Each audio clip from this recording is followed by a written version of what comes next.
हम सुन रहे हैं फाल्गुन मास के महात्म्य को दर्शाने वाली और भगवान श्री शिव के गुणगान गाने वाली इन सुंदर कथाओं को। तो चलिए हमारी इस कथा यात्रा को आरंभ करते हुए हमारी पिछली कड़ी से तार जोड़ते हुए आज की फाल्गुन मास कथा आरंभ करते हैं। आने वाली महाशिवरात्रि के उपलक्ष्य में हम भगवान शिव से यही प्रार्थना करते हैं कि इन कथाओं के माध्यम से वे आपको अपने आध्यात्मिक जीवन में प्रगति करने का बल और पुरुषार्थ प्रदान करें। इसके साथ ही चलिए आज की फाल्गुन मास कथा श्रवण करते हैं। ऋषि लोमश ने कहा, एक समय दक्ष ने स्वयं ही एक महान यज्ञ का आयोजन किया था। उसमें उन्होंने बड़े बड़े तपस्वी ऋषि मुनियों को बुलाया। वशिष्ठ आदि अनेक महर्षि उस महायज्ञ में पधारे। अगस्त्य, कश्यप, अत्रि, वामदेव, भृगु, दधीचि, भगवान व्यासदेव, भारद्वाज ऋषि और गौतम, ये और बाकी और भी बहुत सारे महर्षि वहां पर आए थे। सभी देवगण, समस्त लोकपाल, विद्याधर, गंधर्व और किन्नरों का भी आगमन हुआ।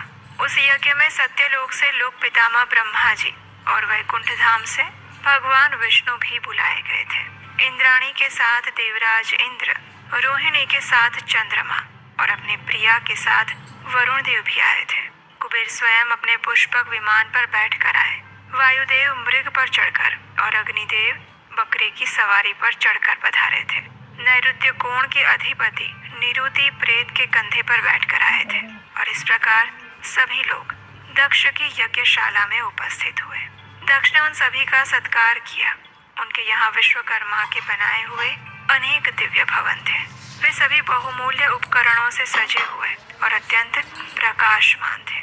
उन्हीं भवनों में दक्ष ने अपने समागत अतिथियों को यथा योग्य स्थान देकर ठहराया हुआ था। दक्ष का वो महायज्ञ कनखल तीर्थ में आरंभ हुआ। उसमें उन्होंने भृगु आदि तपोधनों को ऋत्विज बनाया। अनेक प्रकार के कौतुक और मंगलाचार संपन्न करके दक्ष ने उस यज्ञ की दीक्षा ली। साथ में उनकी धर्म पत्नी भी बैठी। ब्राह्मणों ने स्वस्ति वाचन किया और उस समय अपने सूर्यदेवों से घिरे हुए दक्ष अपना महत्व बढ़ जाने के कारण अधिक सुशोभित हो रहे थे। उसी समय महर्षि दधीचि ने वहां दक्ष से इस प्रकार कहना आरंभ किया। ऋषि दधीचि ने कहा, हे प्रजापते, ये देवेश्वरगण, ये बड़े बड़े महर्षि और लोकपाल भी तुम्हारे यज्ञ मंडप में पधारे हैं, लेकिन फिर भी पिनाक पाणी महात्मा शंकर के बिना ये यज्ञ अधिक शोभा नहीं पा रहा है। जिनके बिना मंगल भी अमंगल रूप में ही परिणित हो जाते हैं और जिन त्रिनेत्रधारी भगवान के अधिकार में आने पर अमंगल भी तत्काल मंगल के रूप में बदल जाते हैं, वे अब तक यहाँ पर क्यों नहीं दर्शन दे रहे हैं? हे दक्ष, अब तुम्हें ही भगवान विष्णु और इंद्रदेव के साथ जाकर परमेष्ठी भगवान महेश्वर को बुला ले आना चाहिए। उन योगी शंकर की उपस्थिति मात्र से यहाँ सब कुछ पवित्र हो जाएगा, जिनके स्मरण और नाम उच्चारण से सब पुण्यमय हो जाता है। दधीचि के ऐसे वचन सुनकर दक्ष प्रजापति क्रोध में आ गए। बड़ी उतावली के साथ उन्होंने कहा, वैसे तो उनका भाव अंदर का दूषित था, लेकिन ऊपर से हंसते हुए वो बोलने लगे। उन्होंने कहा, संपूर्ण देवताओं के मूल तो हैं भगवान विष्णु, जिनमें सनातन धर्म की स्थिति है, जिनमें संपूर्ण वेद, यज्ञ और अनेक प्रकार के सत्कर्म भी प्रतिष्ठित हैं। वे भगवान विष्णु तो यहाँ पधारे हुए हैं। सत्यलोक से लोक पितामह ब्रह्मा जी भी आ गए हैं और उनके साथ जरा देखिए, समस्त वेद, उपनिषद और नाना प्रकार के आगम भी यहीं पर हैं। इसी प्रकार आप जैसे निष्पाप महर्षि गण भी यहीं पर तो है। जो जो यज्ञ कर्म के योग्य हैं, शांत चित्त और सुपात्र हैं, वे सारे महात्मा अपना पदार्पण कर चुके हैं। आप सभी महर्षि गण वेद के वाक्य और उसके अर्थ के भी तत्वज्ञ हैं। दृढ़ता पूर्वक व्रत का पालन करने वाले हैं। आपके होते हुए अब हमें रुद्र से क्या ही प्रयोजन रह जाएगा। हे ब्राह्मण, आप सब लोग मिलकर मेरे इस महान यज्ञ को सफल बनाइए।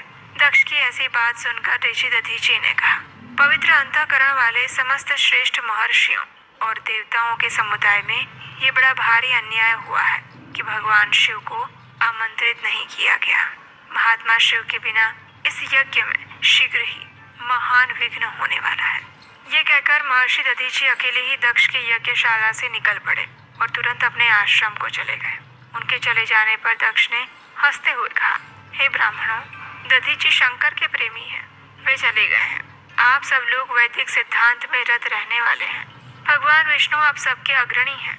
अब शीघ्र ही आप लोग मेरे यज्ञ को जब दक्ष प्रजापति ने यह कहा तो सभी महर्षियों ने वहां पर देव यज्ञ आरंभ कर दिया।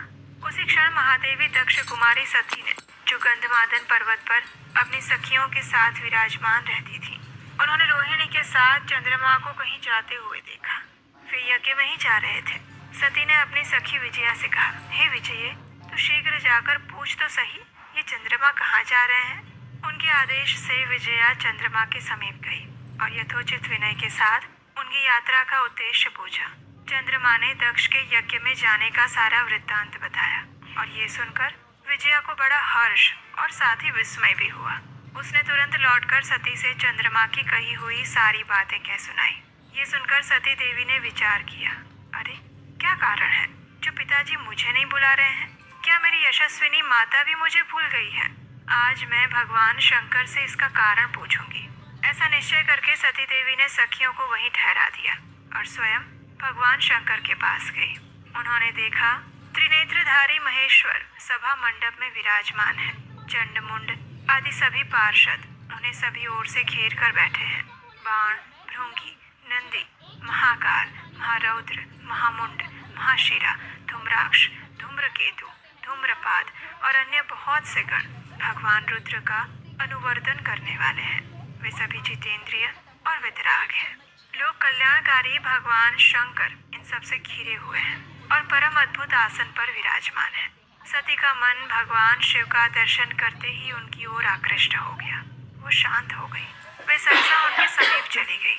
भगवान शिव ने बड़े आदर के साथ प्रीति युक्त वचनों से सती को आनंदित किया और कहा, हे प्रिय, इस समय यहाँ तुम्हारे आगमन का क्या कारण है? तब सती ने कहा, हे देव देवेश्वर, मेरे पिता के घर पर महान यज्ञ हो रहा है। उसमें चलने के लिए आपकी रुचि क्यों नहीं होती? हे सदाशिव, यद्यपि आप उस यज्ञ में बुलाए नहीं गए हैं, तथापि आज मेरे कहने से मेरे पिता की यज्ञशाला में आप स्वयं भी सब प्रकार से प्रयत्न करके मेरे साथ चलिए। सती का ऐसा वचन सुनकर महादेव जी ने मधुर वाणी में कहा, हे कल्याणी, तुम्हारे पिता की दृष्टि में जो देवता, असुर और किन्नर आदि सम्मानीय है, वे सभी निसंदेह उनके यज्ञ में पहुंच चुके हैं। हे सुंदरी, जो लोग दूसरों के घर पर बिना बुलाए जाते हैं, वे वहां मृत्यु से भी अधिक कष्टदायक अपमान को प्राप्त होते हैं। हे शुभे, दूसरों के घर जाने पर इंद्र भी लघुता को प्राप्त होते हैं और इसीलिए तुम्हें भी दक्ष के यज्ञ में नहीं जाना चाहिए। महात्मा भगवान शंकर के इस प्रकार कहने पर सती ने अपने पिता के प्रति रोष प्रकट करने वाले वचनों में कहा, हे नाथ, जिनसे संपूर्ण यज्ञ सफल होते हैं, वे देव देवेश्वर तो आप ही हैं। फिर आपको भी मेरे दुराचारी पिता ने आमंत्रित नहीं किया। उस दुरात्मा के मन में आपके प्रति सद्भाव है या दुर्भाव, ये सब मैं जानना